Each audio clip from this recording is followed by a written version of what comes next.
Hello guys, সবাইকে শুভ দুপুর। আর আমি আজকে ভিডিওটা দেখাচ্ছি, তোমরা ভাববা ভিডিওটা মানে আধার থেকে দেখাচ্ছি। না, আমি আধার থেকে দেখাই না, মেশিন থেকে শুরু করেছি। কারণ কালকে চিকেন রান্না হয়েছিল রাত্রে, আর সেখান থেকে আমি আধা চিকেন আধা রেখে দিয়েছিলাম আলাদা করে এই তারকা বানানোর জন্য। আমি মুগ কালাই ভিজায় রেখেছিলাম কালকে রাত্রে। আর রাজমা, মুগ কালাই রাজমা দিয়ে আজকে আমি তারকা বানাবো, সেটাই তোমাদেরকে দেখাবো। তোমরা দেখো, কালকের মাংসটা রয়েছে। আর এখন দেখো আমি পেঁয়াজ সম্বাস দিয়েছি, পেঁয়াজ আর আদা সম্বাস দিয়েছি। আর আমি ডালটা সিদ্ধ করে নিয়েছি। এখানে আমি এক এক করে লবণ, হলুদ, জিরা, গোলমরিচ সব কিছু একসাথে দিয়ে দিয়েছি। এটা হলো জিরা, আগে দিলাম গোলমরিচ, হলুদ, আর এখানে পেঁয়াজটা হচ্ছে।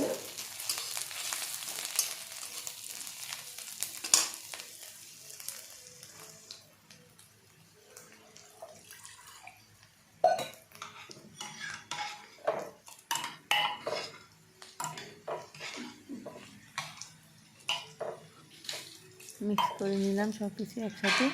এখানে আমি একটা আলু দিয়ে দিয়েছি। তারপরে এখন আমি পেঁয়াজটা হয়ে গেছে, এখন আমি ডালটা সম্বাস দিয়ে দিব।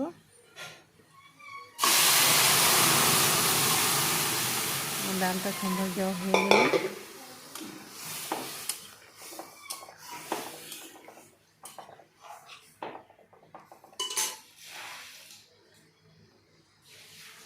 তারপর এখানটা আমি কালকের মাংসটা, রান্না করা মাংসটা দিয়ে দিব। তোমরা যদি এইভাবে মুগ কালাই ডালের যদি তোমরা তারকা খেতে চাও, তাহলে তোমরা এইভাবে মাংস আলাদা করে রেখে দিবে। তারপর তোমরা খেয়ে দেখো কীরকম টেস্টি হয়। আমরা এরকম করি, চানার ডাল দিয়েও বানাই, কালাই ডাল দিয়েও বানাই।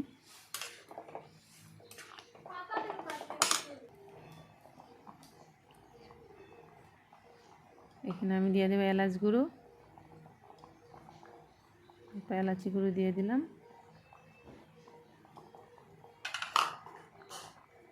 আর এখানে দিয়ে দিলাম গরম মশলা, মিট মশলা।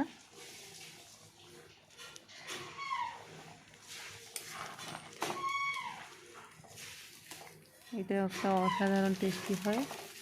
এই রেসিপিটা তোমরা করে খেয়ে দেখবে ঘরে।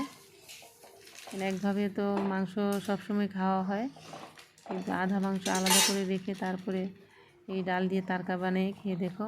আমি অল্প কালারের জন্য দিয়ে দিলাম লাল মরিচ, কাশ্মীরি লাল মরিচ দিয়ে দিলাম।